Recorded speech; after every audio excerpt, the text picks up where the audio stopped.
If there were a competition for the dimmest bulb in the chandelier, Chris Tenerife and Sluggy would be vying for first place, though it's unclear if they'd fully grasped the rules of the contest.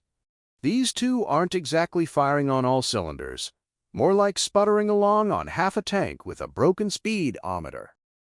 To say they aren't the sharpest tools in the toolbox would be an understatement.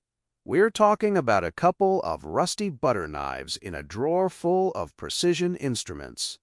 Chris Tenerife, bless his heart, has the intellectual agility of a particularly slow-moving sloth on a cold morning. He's the type to stare blankly at a push door handle, waiting for it to open on its own. Give him a riddle, and you might as well have handed him a quantum physics equation written in hieroglyphics.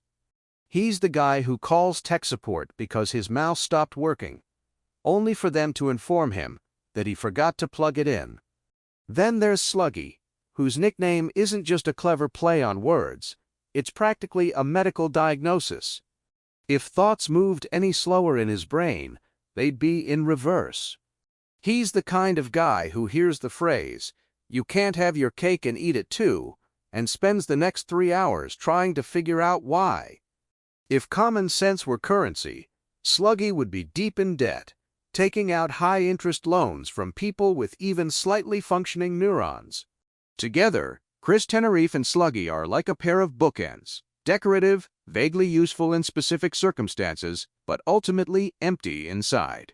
They're the human equivalent of trying to cut steak with a spoon, the embodiment of a car alarm that won't stop going off even when there's no real threat. If wisdom were measured in watts, these two wouldn't even power a nightlight.